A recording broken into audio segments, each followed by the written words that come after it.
Hello and welcome to Airheads, a not-so-serious look at the serious business of royal rumours, gossip and gowns. I'm Tom. And I'm Maeve. And this week, everyone's about to go on holiday. They are packing up the sedan, they are covering those sandwiches in tin foil, chopping up the carrot and pepper sticks. They are piling into the cars for a mass exodus. The Queen is supposed to be heading on her annual vacation to Balmoral in Scotland, but she's been held up because she's waiting for the new Prime Minister to be announced and she's going to have to meet him next week. However, when she does eventually get to her beloved Balmoral, she's got plenty to be keeping her busy down there. She has what has been described by the Mirror as her spooky hobby and what the Express calls the Queen's creepy pastime. Can you guess what it is? I mean, I have not clicked a link so fast in my life, I don't think. I was dying to find out. And it didn't disappoint, honestly, because both of these little headlines refer to an exclusive in The Sun. The Sun honestly kills it with their exclusives, and this one is no exception. So, according to The Sun, the Queen has got a colony of pipistrelle bats nesting in the rafters in the ballroom at Balmoral, and she has been known to stay indoors and watch her servants chase the bats around the room with butterfly nets to catch the bats. But then once they've been captured, she not only releases them back outside, but she keeps the windows open in case they want to come back in, and she can repeat the whole thing. It's so funny. Okay, so she used to be in charge of the net herself, but in recent years she's had to relinquish control to her staff. So she shouts encouragement at them while they do this. And this has been described as basically being a show that they put on to stop them getting bored in Balmoral. Like, Wi-Fi. Get Wi-Fi. Then you don't have to play bats in the ballroom. I love this idea of her standing on the sidelines while her poor staff are like, oh God, here we go again. She's like giddily clapping like, they're back, the bats are back. It is like something out of like The Favourite or like Blackadder or something. Tom and I both just read Tina Brown's book, The Diana Chronicles, and in it she talks about how much Diana hated going to Balmoral because it was cold and musty and it smelled. In this story, they talk about how these pipistrelle bats are a protected species, so you can't move them because apparently this is their habitat. Balmoral Castle is their habitat. But obviously lots of the staff want to get rid of them because they just shit everywhere. And this is apparently where... So lots of the royals will be joining them. Meghan is apparently going to be in Balmoral for her birthday, fucking dodging, like, defecating bats at every turn. Prince Philip is already there. Charles and Camilla will allegedly be going there at some stage. And Kate and Will. However, Kate and Will have somewhere else they're going first. Yeah, so Kate and Will are going to head off for the second year to the island of Mustique on holiday, which is a Caribbean island where they went last year. Yeah, Kate used to go there when she was a kid. And I mean, this is just a side note, but I do have to wonder how the same tabloids that are calling Kate and Will creatures of habit and, you know, these fond nostalgic memories of George learning to swim there last year, how would they be covering this if it was not Kate and Will and their kids, but Meghan and Harry and Archie flying a private plane, which is what Kate and Will did last summer, to an incredibly private island that has its own police force, headed up by a former Scotland Yard chief. Like, I don't know, I don't think we'd be getting these idyllic family holiday stories. Before they go on the holiday, they have a birthday to celebrate first because the young King George is about to turn 6 on Monday. This is a big event, not only because it's the future King's birthday, but because this is a real example of Kate taking the reins and fulfilling her birthright as a party planner extraordinaire. So Kate's parents, Carol and Michael Middleton, have a party planning company called Party Pieces, which they've been running for over 30 years. And Kate has obviously been picking up some tricks of the trade from her mum, because she has gone all out on this celebration believed to be taking place in their Norfolk home in Amber Hall tomorrow, and organised solely by Kate, if the reports in Us Weekly are to be believed. So, as we were discussing last week, we were wondering whether George would ever enjoy a bouncy castle on his birthday, and Kate was obviously paying attention, because she has whipped up a bouncy castle for our bouncy king. She's also got a magician, because an insider told Us Weekly George loves magic, and William even suggested having a magic show for the kids. I kind of wonder if William's idea was secretly that he would learn the magic tricks, and that he has like a secret desire to be a magician. What's he got up his sleeve? That wasn't the only birthday. No. This month, though, we had a very special for Tom and I occasion this week, in that it was Camilla Parker Bowles' 72nd birthday on Tuesday. Yeah, so this was a birthday / work trip, because she had an absolutely chock full schedule. She was at the 50th anniversary of Ginster's Pasties, which I thought was so funny, because all the reporting around this is that, like, Ginster's is this, like, beloved tradition, which it kind of is, but, like, in, like, the shops you get in train stations and stuff, like, oh, I'll just get a Ginster's pasty. But, so she had a go at making pasties. So she was hand crimping pasties, and there was a chef there, Chris Eden, who has a Michelin star, we should note, and he was reassuring Camilla that her efforts were superb. He even said it was better than my first go, which, I mean, can you imagine what she'd be doing if she wasn't being the Duchess of Cornwall? But she wasn't so sure. She replied, I think this is going to be a wibbly wobbly pasty. With a bit of practice, I think I get the hang of it, she said, as she dusted the excess flour off her hands before diving back in to craft the pastry further. That's according to the Mail. Staff were so impressed that they loudly applauded as she finished her pasty. People were absolutely going nuts over this, though. We had headlines like, Camilla reveals her secret skill. This, like, she's secretly up at night in the Clarence House kitchen, hand crimping pasties. The production director at the company was saying she was absolutely adamant that she wasn't going to leave it until it was finished. Her tenacity was impressive. She doesn't start things she doesn't intend on finishing, Maeve. She doesn't do things by halves, not whatsoever. As well, during this 3-day trip to Cornwall, she visited a donkey sanctuary where she spent her birthday with William and Harry. But not the William and Harry you might think. No, these were a pair of very cute looking donkeys. All of these pictures are so sweet. I mean, there are great pictures in general from this trip. There are some really good ones of Camilla sort of fiddling with a toddler's toes during a walkabout. But the ones of her with the donkeys are adorable. She was at this donkey sanctuary in Sidmouth where they were also celebrating their 50th anniversary, and they kindly allowed Camilla the opportunity to name a 3-week-old donkey as a little birthday gift. She called it Sweet Pea. I mean, what I would give to hear her say Sweet Pea in that distinctive baritone of hers. My favourite thing from her visit to the donkey sanctuary was, while she was there, a small child called Jacob. He's only 3. Sang her this sort of, frankly, kind of haunting version of Happy Birthday, but with no name in it. It was a sort of anonymous, mournful wail.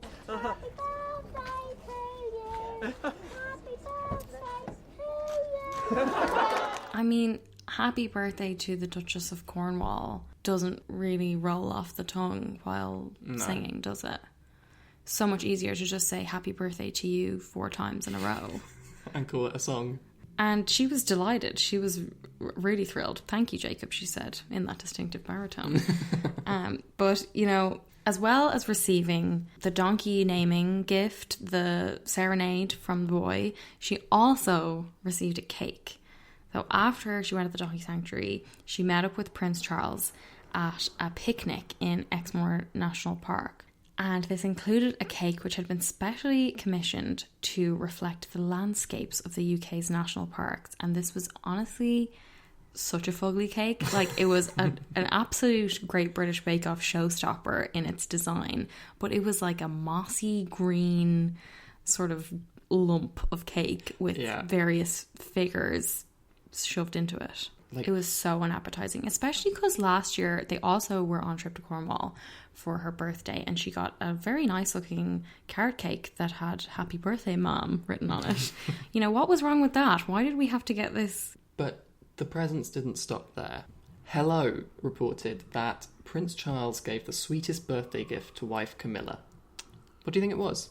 Oh my God, diamond earrings, a cruise trip? No, it was a hug. That is the trademark gift of someone who's forgotten it's your birthday. I don't know. I feel like Prince Charles probably had something a little cleverer in mind, because he is no slouch when it comes to gifts. Hello also pointed out that for her 60th birthday, he had personally conducted a piece of music for her. I'm sure she was thrilled by that. Yeah, that would have been a pretty impressive present. Probably I'd love it as a present. Can you imagine if Prince Charles conducted a piece of music especially for you?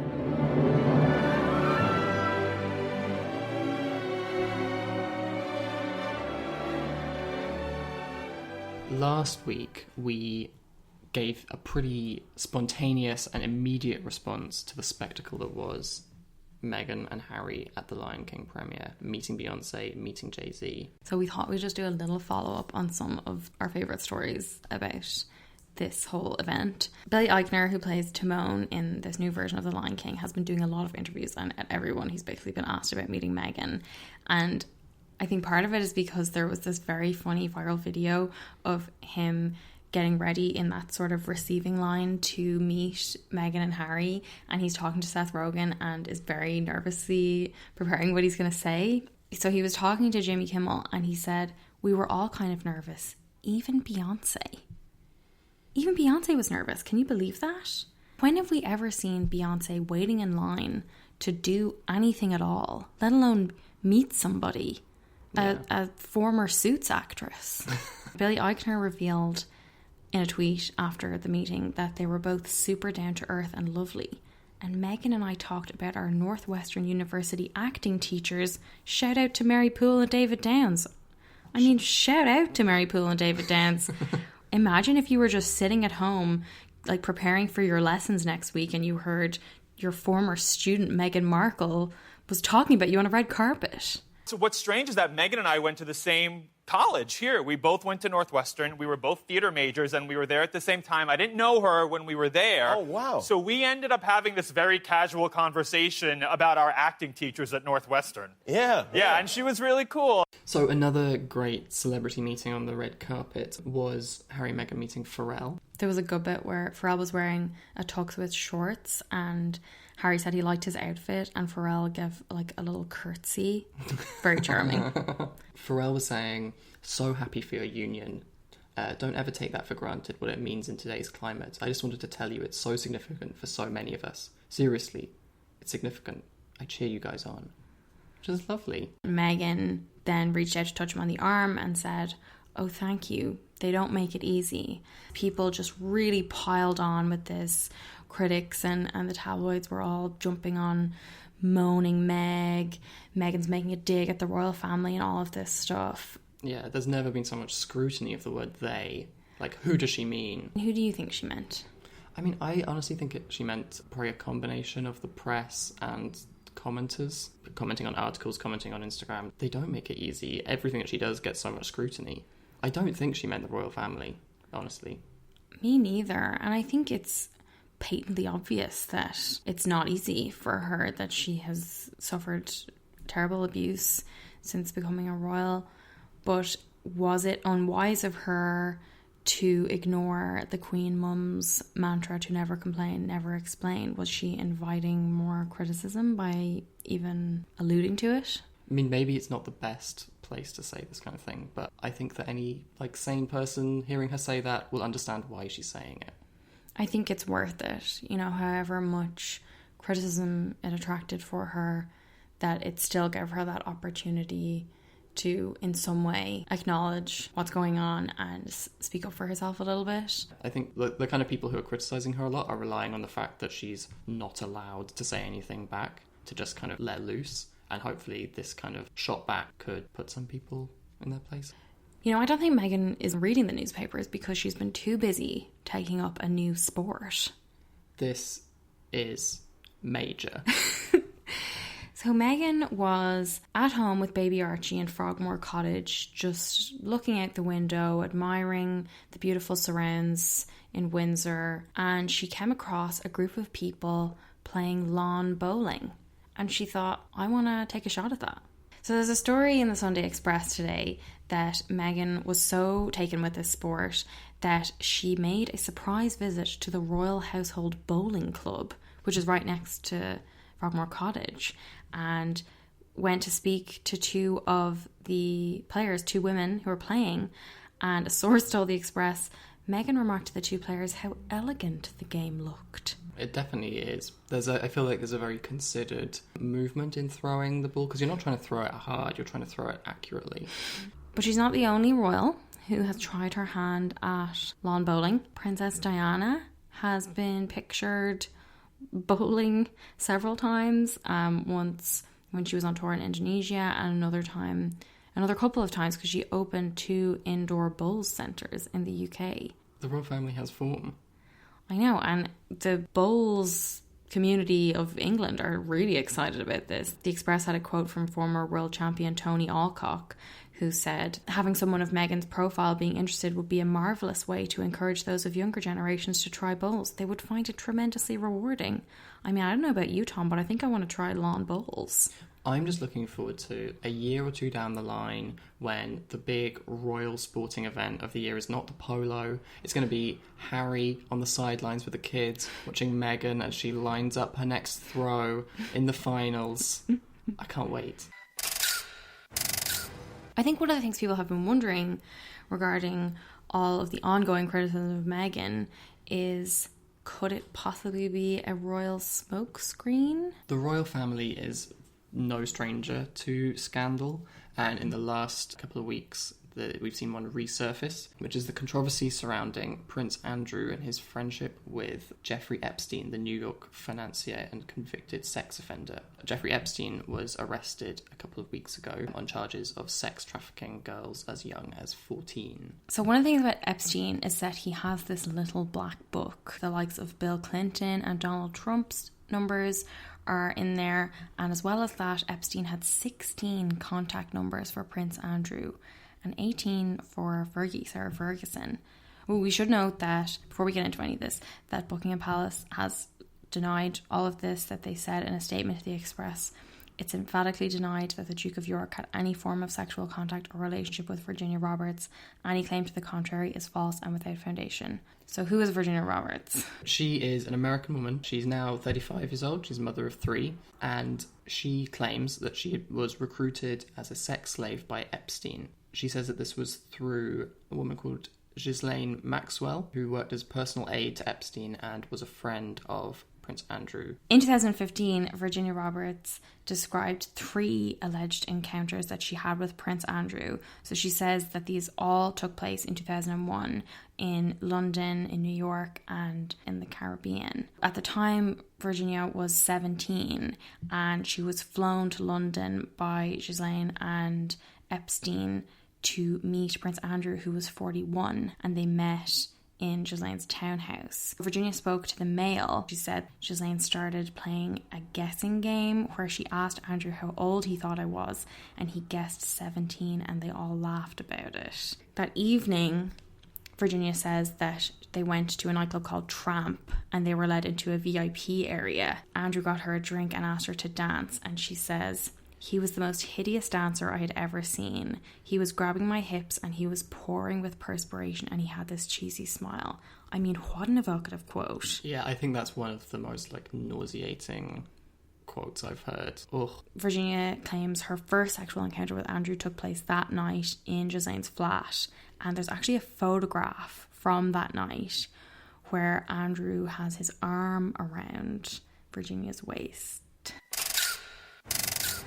one of the things people mentioned as well on our Instagram story question was they wanted to know more about the royals and toe sucking, and I just can't get over how much toe sucking surrounds this family.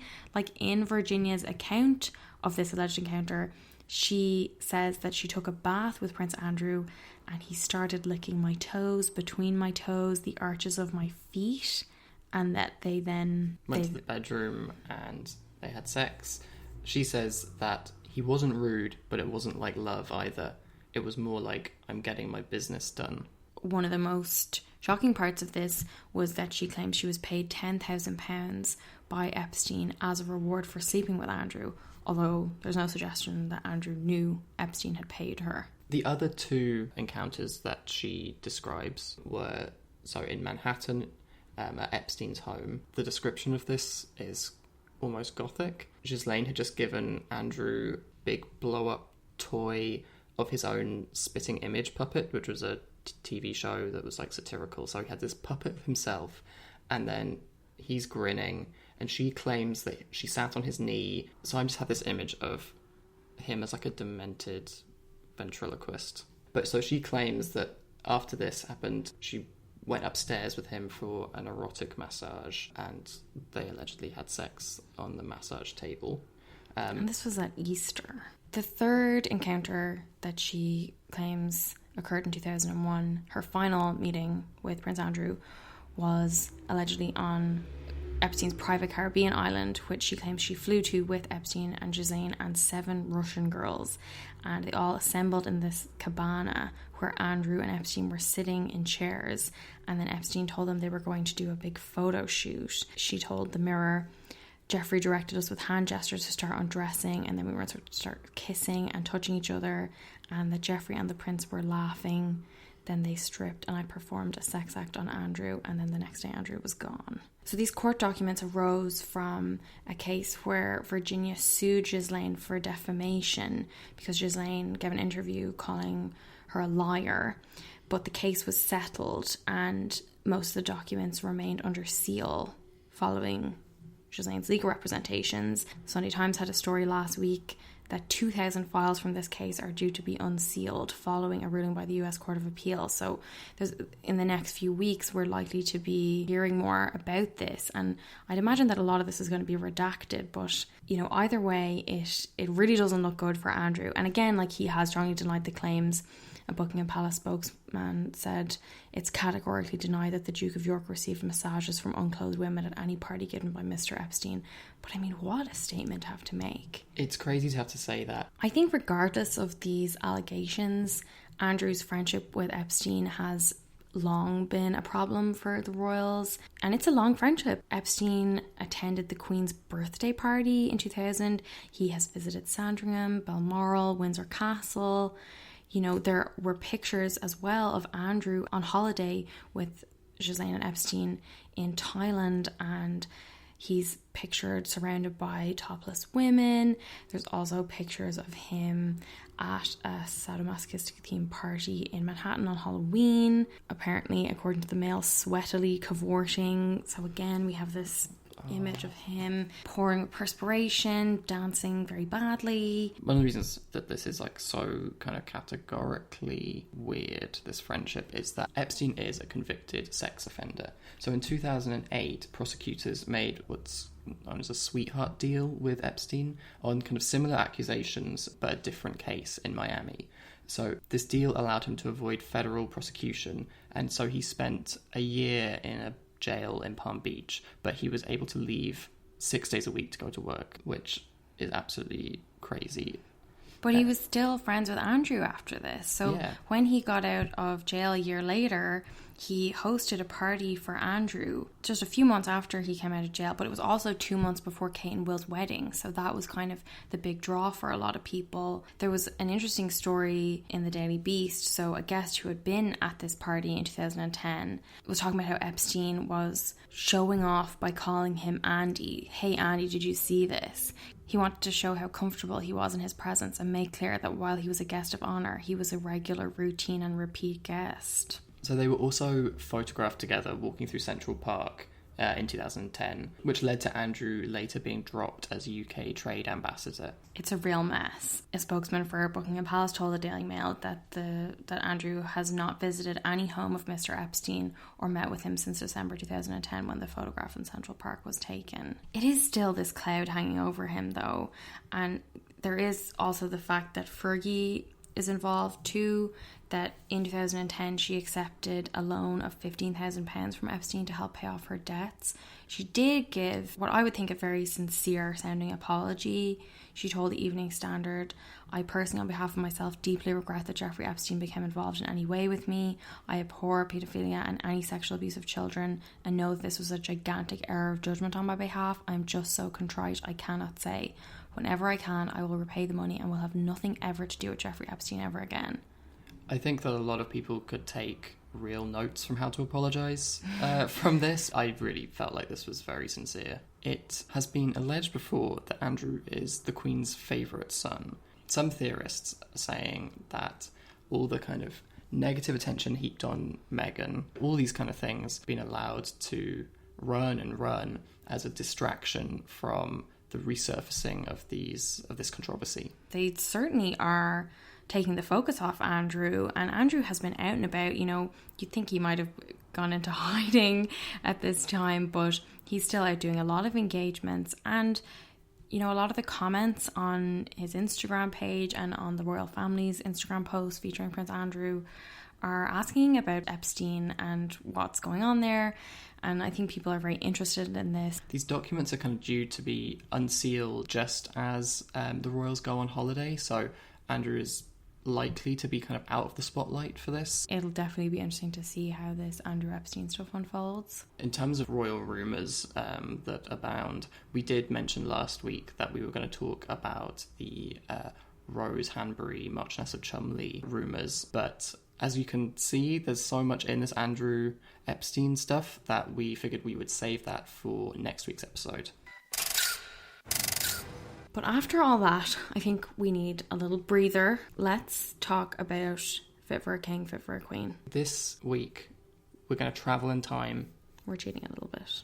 We are choosing as our Fit for a Queen this week Princess Margaret's 21st birthday dress, which was designed by Christian Dior, and which we saw this week in the V&A exhibition Dior Designer of Dreams. This dress was designed especially for her birthday in 1951. She had first met Dior 2 years before when she visited his salon during her first European holiday. This particular design was adapted from his couture collection in spring-summer 51, and it was absolutely stunning. It's this silk organza dress. It has golden straw embroidery. There's some mother of pearl. There's sequins. It's really beautiful. The portrait of her birthday portrait taken by Cecil Beaton is very famous. You've probably seen it already, but actually seeing the dress in person, the detail on it is very striking and, you know, exquisitely rendered. What I loved about the embroidery, while it's very luxurious, it's also kind of straw, and the mother of pearl is obviously from shells, so you have this real like natural side to it, which I think was really beautiful. Yeah, and it was in the classic Dior New Look silhouette, which is very defined at the waist and then come down to a full skirt, but it also had a nice sort of asymmetric neckline with the different sleeves, and the whole thing was just really beautiful. It was interesting to me thinking about the kind of Dior and the couture that Meghan and Kate wear nowadays, and how even when we see them in full princess mode, that it doesn't really go to this level anymore. I feel like with Kate, certainly a lot of the impact comes from the jewels, and that they rely a lot more on the tiaras and the earrings and the necklaces and all that than from the actual dresses themselves. That, especially at the state dinner that we just saw, the dress was really a canvas, a blank canvas on which to let the diamonds shine. On then to our quote of the week. I think we've got the same one this week because we were waiting to hear what Beyonce and Meghan had spoken about, and we got a real humdinger in a video that people posted showing Beyonce and Jay-Z speaking to Harry and Meghan about Archie. So we had seen a little bit of them saying that he was beautiful, but Then Beyonce said, "He's a big baby. A big, solid baby." That's the killer. So good. I mean, she's not wrong. Yeah, He's been eating well. He is a solid little man.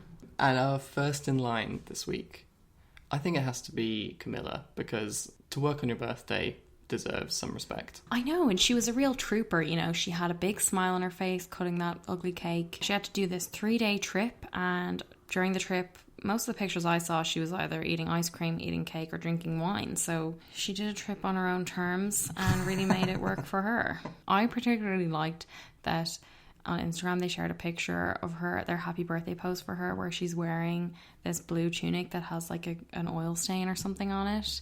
You know, that just seems very Camilla to me, and Yeah.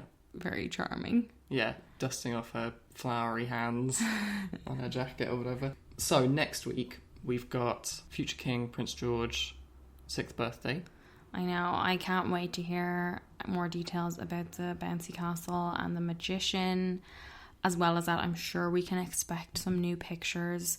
Our favourite mummy blogger and portrait photographer, Kate Middleton, likes to release new photos of the kids on all their birthdays. Please God, Kate, we will see Lupo in these pictures, because we have missed him in your family pictures for so many years. You can't have a laid-back family birthday party without the dog running around. Exactly. Probably stealing sandwiches. And tearing up the wrapping paper. And as we mentioned, we'll also be delivering a Chumley update.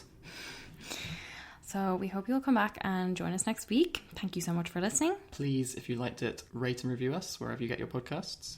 And you can find us on Instagram at AirheadsPod. We posted some pictures of Princess Margaret's dress if you want to take another look. You can find us on Facebook at Airheads. And on Twitter at AirheadsPod. So, thanks so much. Bye.